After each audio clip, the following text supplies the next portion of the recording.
Champions of Change session features our third summit panel, The Importance of Ethical, Humane Safeguards for the Future of AI. Our moderator is Eddie Borrero.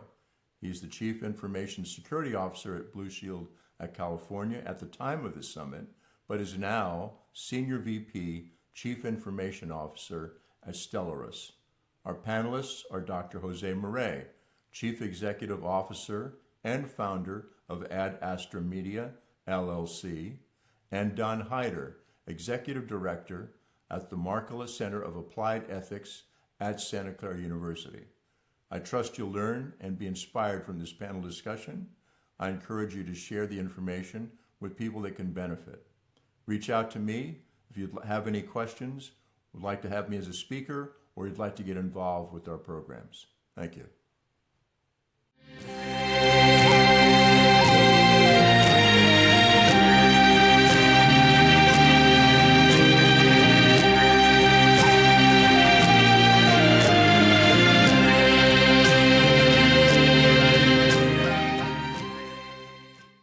One of my experiences working with tech was at AT&T, and in the work that we did, we had wireline business that's still around, but it was customer proprietary network information. And what we're dealing with now, when you have not only the tablets and the cell phones, computers, that's not protected. So to me, I'm just so honored to have Eddie Borrero from Blue Shield of California talking about cybersecurity in the context of healthcare.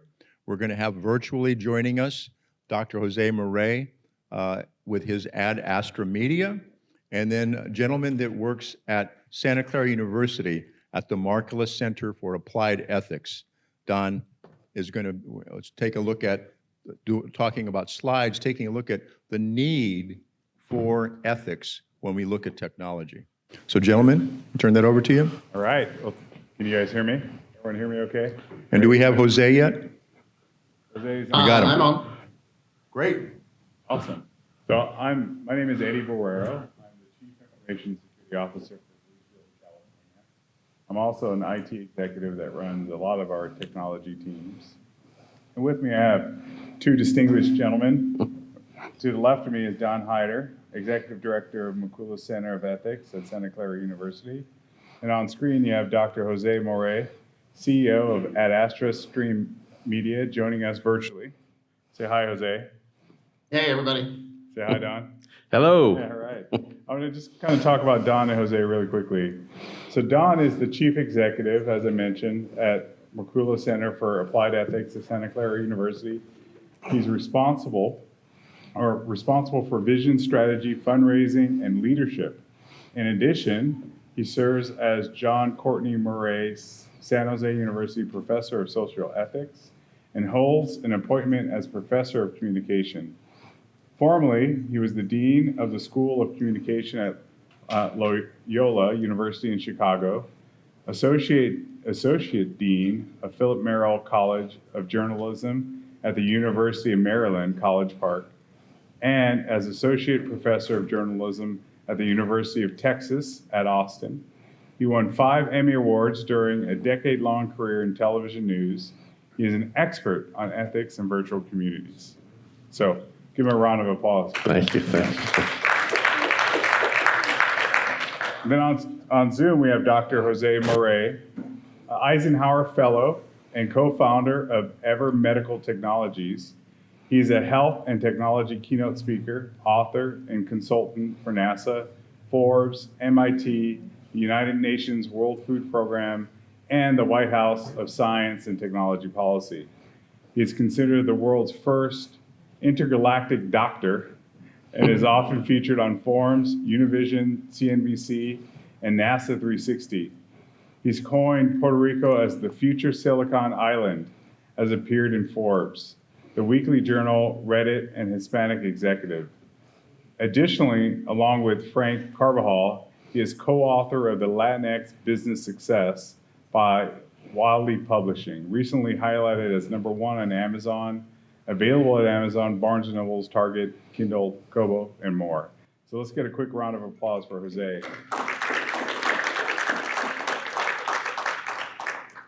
So, as you can imagine, in the healthcare industry, generative artificial intelligence is all the rave. And I always love to start these types of conversations by saying artificial intelligence isn't new. It's been around for 40, 50 years. And what we're seeing is the enablement of human beings being able to easily interact with artificial intelligence through generative artificial intelligence and large language models. And in healthcare, you hear it, you've heard it all over the last few weeks when it came to the election, how expensive healthcare is, how it's a divisive topic and subject when it comes to our politicians. But more importantly, it's something that our communities, especially the underserved communities, have a real hard time accessing. And so we believe that with the introduction of generative AI in particular and large language models, we can really reduce the cost of healthcare across the country and make it more accessible to our underprivileged and more equitable across the board.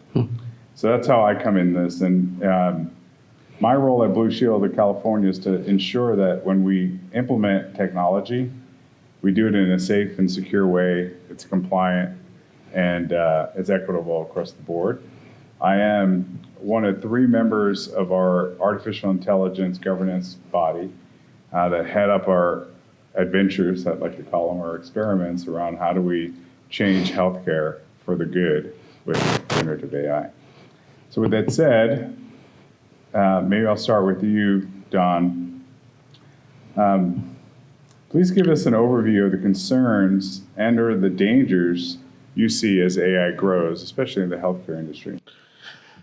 Thanks. So happy to be here with you. So I head up the Markkula Center. We're the largest applied ethics center in the United States, and I have 12 staff that help me, 2 people that concentrate particularly on tech ethics, and I've been studying tech ethics for over 20 years.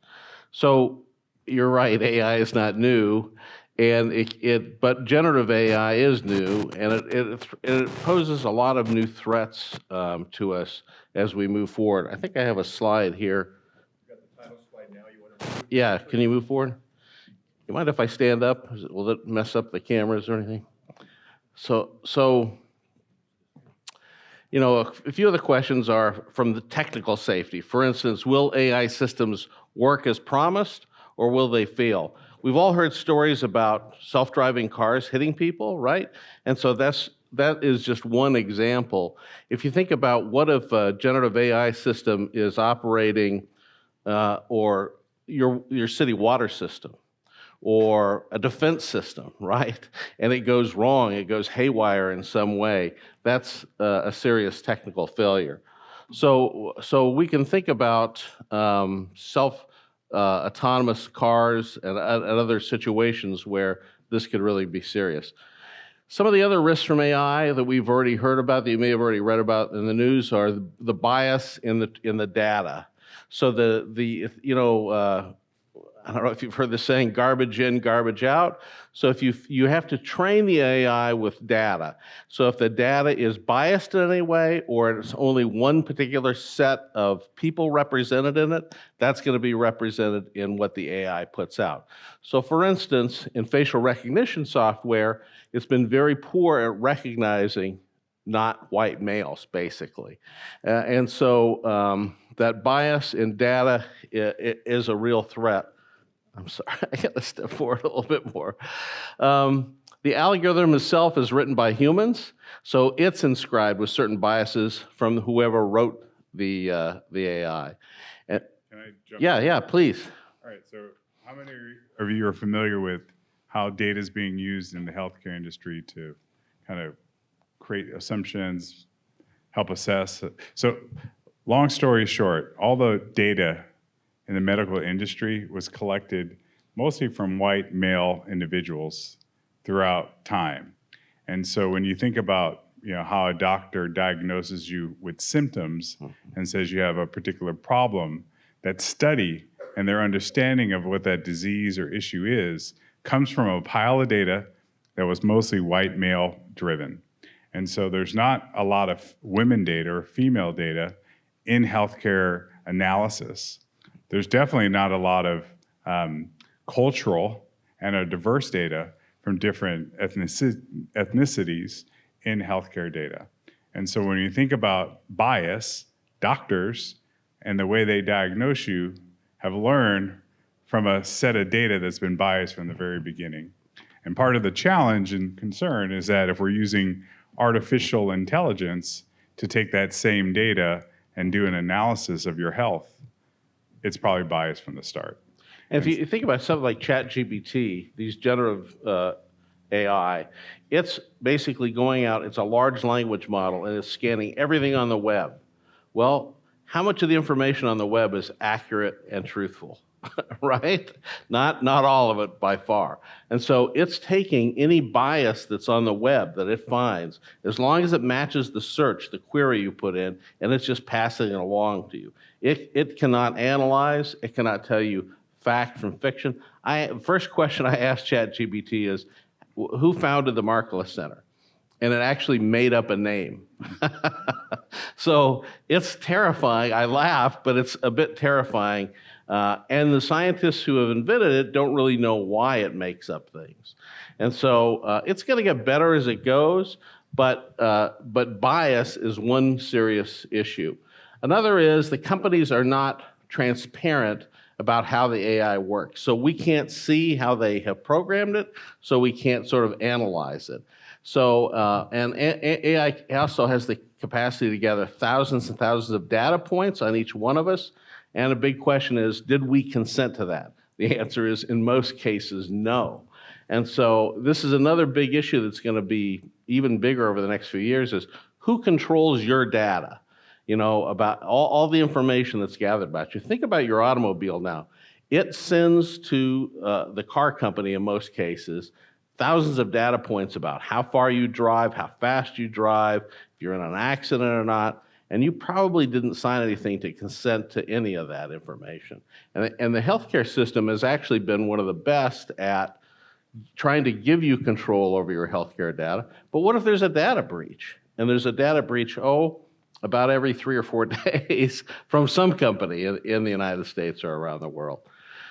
The other thing is malicious use. So humans control these systems, so we have to anticipate what the horrible people are going to do, right? Because not everybody out there is a good person that's trying to serve us and help us as best they can. So for instance, AI-powered surveillance is already widespread.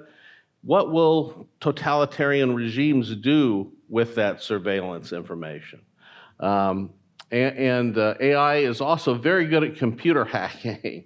And we're talking about AI-controlled lethal autonomous weapon systems, just absolutely terrifying in my view, because, I mean, those weapons are powerful enough and there's enough human error in terms of people getting killed. What's going to happen when AI takes over? So what can be done? Interrupt me at any point you want to. You know, we run an ethics center, so we're basically trying to help companies make better decisions using an ethical framework. We actually wrote a book called Ethics in the Age of Disruptive Technology that tells companies how to convert their entire company to work towards the common good. Our thesis is making ethical decisions and building ethics into design in terms of all these tech programs should not slow down the time to market, and in fact should help the company in the long run in terms of profitability and success. So this iTech is this group we formed to sort of write that book. We have a bunch of guiding principles, for instance, you know, pay attention to human dignity and to human rights. What about human well-being? Invest in humanity, provide justice, access, diversity, equity, and inclusion.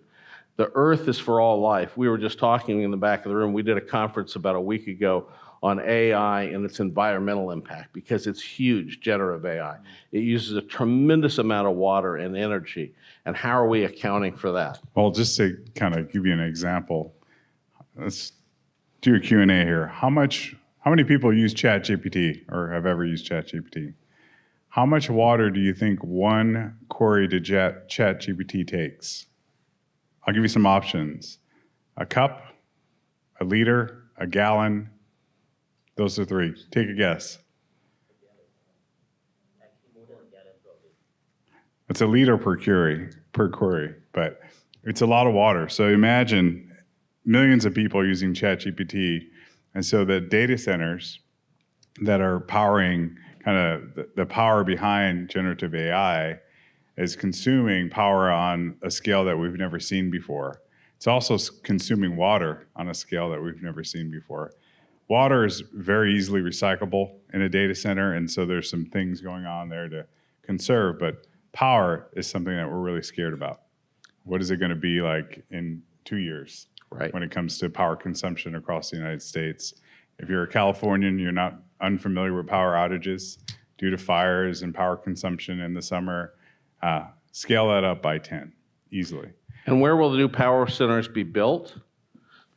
Whose water is going to be taken to sort of cool these systems? All these are really huge questions in terms of the future. Yeah, and I would add a couple more things on governance. Yeah, So many organizations are building AI governance models.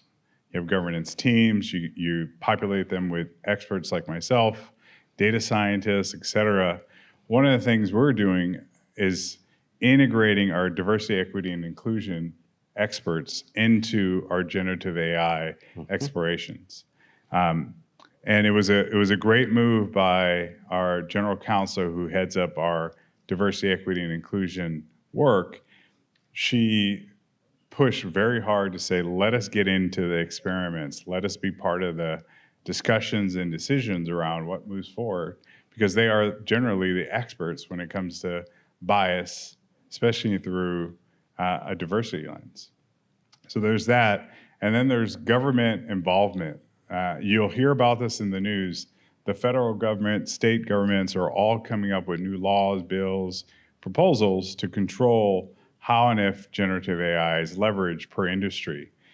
Gavin Newsom just, I think 2 days ago, released a new law in California that says healthcare industries cannot have generative AI make decisions on prior authorization or utilization management, which is how you get approval for your service with a doctor or provider through your insurance. And so it requires a human to be in the loop, which is great. But you'll see a lot more stricter rules coming out from a government standpoint. So government regulation, I would say diversity, equity, and inclusion is important on the governance front. And then you mentioned something I don't think everyone touched upon or really heard, that sometimes the guys who develop the AI engine or model doesn't know how it works. And we call that hallucinations, like the output of the input. Like you ask it a question, it'll give you the wrong answer and you cannot retrain it because it literally thinks it's right. And so there's still a lot of learning that needs to happen. Generative AI was released way too early by OpenAI, and then all the other companies have followed suit. And you saw this, and because 6 months after it was released, all the big companies that were working on generative AI said, we need a moratorium. No more release of generative AI. Have you ever heard of that in the tech industry? No. Yeah. And that tells you that they got in front of themselves, that there was such a rush to get it to market that they really weren't thinking about what's this going to do to humanity, right? So that wraps up what I have to say. Yeah, I mean, that's awesome. We work with companies, we provide guidelines, we go in and do hands-on training with tech companies, with nonprofits, trying to help them make better decisions using ethics. So. All right. Thank you, Don. Yeah. I really appreciate that. Dr. Morey, are you there? I'm here. Can you hear All me? right. Can you guys hear me or just see me? Do you see me and hear me? I can see you and I can hear you. I love your background. You know, you have an extensive career in tech with expertise in biotechnology, AI, aerospace, et cetera. What motivates you to use tech positively with your Astra Media LLC focus on youth? What do you think about generative AI? So just kind of give us your general thoughts on tech and AI in the future. Yeah, no, absolutely. Thank you for the opportunity to speak to you guys today. And obviously, I'm in Scrubs, so I'm a clinician by formal training. I was Associate Chief Health Officer for IBM, so I've been in the AI space for quite some time. And then I started at Astra Media 6 years ago, 5, 6 years ago, when I became an Eisenhower Fellow. And it was really to bridge the gap between tech and impact. Because as probably many of the people in this room know, they've often maybe been the first person to shatter a ceiling and be at a table where no one else kind of looks like them. And that's great at the beginning, right? You realize, oh, I feel successful. And my family can be proud. My culture can be proud. But then you start realizing, oh, I'm the only one at this table. And you realize that that is a problem. And so that's really the focus of what we do at Astra Media, is to try to create content to inspire kids from all underserved backgrounds and underrepresented backgrounds to find superheroes, to find role models. This concept that if you can see it, you can be it, creating content for people of all ages, because this lack of role models, lack of mentorship, it's not just something that affects us as we're in grade school or going into college. It's something that happens throughout our entire career. Once we get into the workforce, once we get into management positions and moving up into the C-suite. Eddie and I have a friend, and I'm sure many of you in the audience know him as well, Guillermo Diaz. I don't know if Guillermo's actually there, but that's how we got connected and started working together as well, because Guillermo's always had this concept of kind of push up, pull up to inspire Latinos and Latinos that are in the tech workforce, to help them find their first career and then help them kind of shepherd them along until they get into the senior management positions and beyond. Now, from a generative AI perspective, from a healthcare aspect, some of the things that Eddie and Don mentioned, I'll echo, and I'll add a little bit of more color to them from my perspective. So when I was at IBM, one of the things that we would do actually is we would go to healthcare entities and purchase data to be able to create content, AI-powered content. And the thing is that from a healthcare perspective, healthcare has done a better job in general, I would say, in protecting data, but really the protections are there for identifiable data. If you can de-identify the data, then institutions that own it really can do what they want with it, as long as it's de-identified, as long as you take any kind of personal identifiable information off of it. They can use it to create AI applications. They can use it to create new medications, new diagnostics. This is the data that hospitals get when you go to them. It really kind of belongs to them. HIPAA allows you to access it, and HIPAA allows it to be stripped of those personal identifiers. But if those identifiers are stripped, then the data really is open to use in a lot of different perspectives. So that's kind of a loophole that people don't understand. Now, when I started in AI, I know a lot of my doctor friends were concerned. They're like, Jose, you're going to eliminate our jobs. This is something that's going to cause us to not need any physicians. And this was, a decade and a half ago. And at that point, there weren't that many physicians at all working within healthcare and AI combination. And the reality is, at that point, to see a primary care doc or a subspecialty doc like myself, you can probably get in within a week, maybe 2 weeks. And there was a grand total of 0 FDA-approved AI applications in the clinical market. Today, there's over 600 FDA-approved AI applications in the clinical market. And if you try to get see a provider now, it takes you months or weeks to see primary care subspecialty provider. So now we have an exponential amount more of FDA-approved AI applications compared to 0. And now it's much harder. There's so much work to go along within the healthcare space that it's a big issue. But to Eddie and Don's points as well, regulation is a huge issue. Companies have been tech companies in Silicon Valley are very infamous or famous, depending on which side of the aisle you fall on, of try fast, fail fast kind of perspective. And the reality is, in healthcare, you're dealing with people. So this try fast, fail fast mentality has to be tempered by what I would consider the Hippocratic oath of first do no harm, of first care for your patients. And I think from a societal perspective, we need to have a little bit more of that Hippocratic mentality of first do no harm. And I think it's something that is foreign to kind of the tech space as a whole. and something that really we need more. And then something I'll add, I don't know if this is brought up, I know we talked about biases, but there's really three major types of biases within generative AI. There's the computational bias, which was alluded to, of the hallucinations of the tech folks not really understanding what they're doing, or sometimes they just miscode it and cause something to be weighted within the neural network that should be weighted as much. And you can actually identify those computational biases as you can go through the code and kind of find some of those things.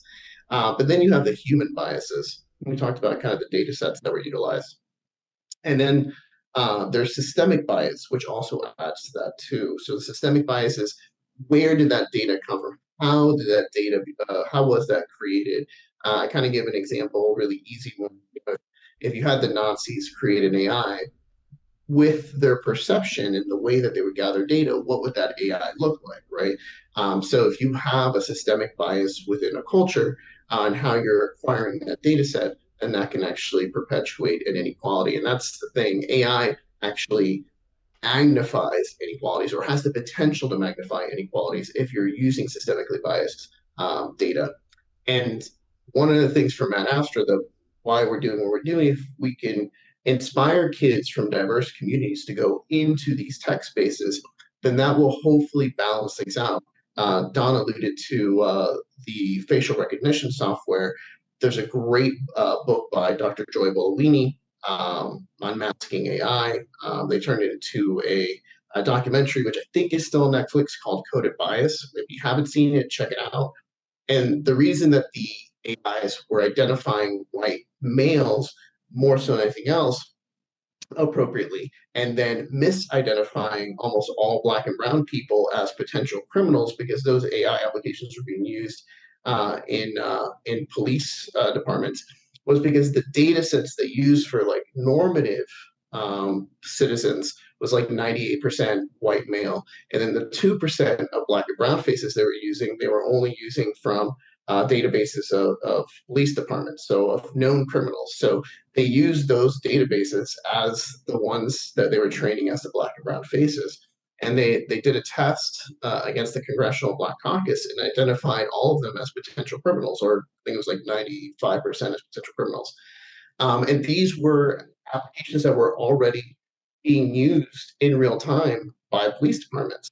And so when Dr. Bololini, who is still staff at MIT, when she went back to look at the teams that created these data sets, the teams were primarily white men, almost exclusively, whether it was at IBM, Amazon, and all these places. So it just shows you the power and the benefit of diversity. If we have diverse technologists at the table, then at least someone could say and raise their hand and say, hey, perhaps we should diversify this data set. It was a very easy fix, and things have been fixed now, but it's something that could have caught very simply if you just had diverse groups at the table that were working on these applications, which is ultimately what we were trying to inspire with that Astra, trying to have more diverse voices at the table so that these very simple fixes can be caught early, and so that the ramifications of systemic inequalities aren't perpetuated by these applications that are now, as Don mentioned, are being released out into the world without any regulation at times, or very little regulations. Oh, thank you, Dr. Morey. I mean, that's some really scary and exciting stuff all at the same time. A couple of things. One, I love the concept of training our youth to get into STEAM and/or STEM. I like the concept of STEAM. And one of the things that we can do in this room to encourage youth and ourselves to get more involved is to think about it this way. Many of the kids I mentor and I speak with don't feel they have the education, the intelligence, the know-how onto how to get integrated into this type of work, how to get into the STEM fields, how to get into technology. And what I tell them always is, do you use technology? Like if I asked you right now, who has a phone? Let's show your hands. Who has a phone? Who uses ChatGPT?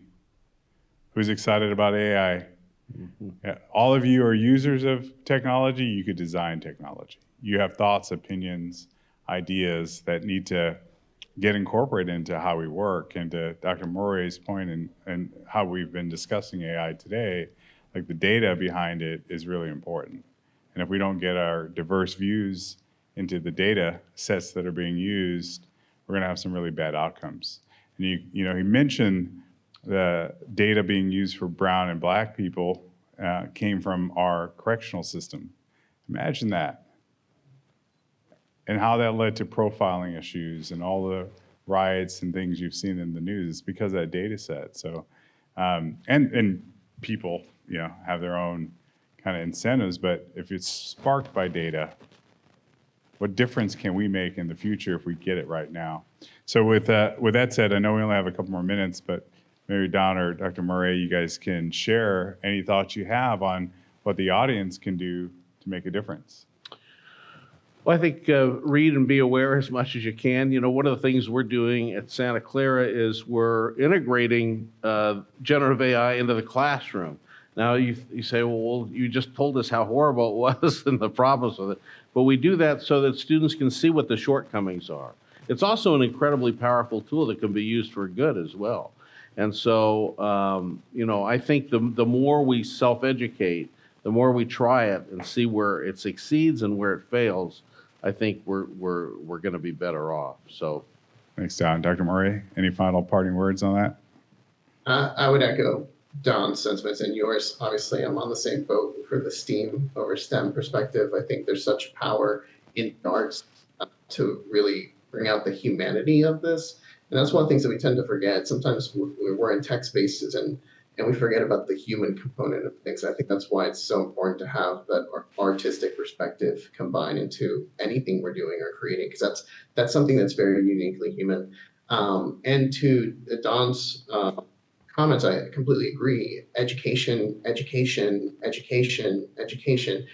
yourselves, educate your family, educate your neighbors, and engagement. We have to be more engaged now, more than ever. It takes a village to do anything worth doing and anything worth doing at a grand scale.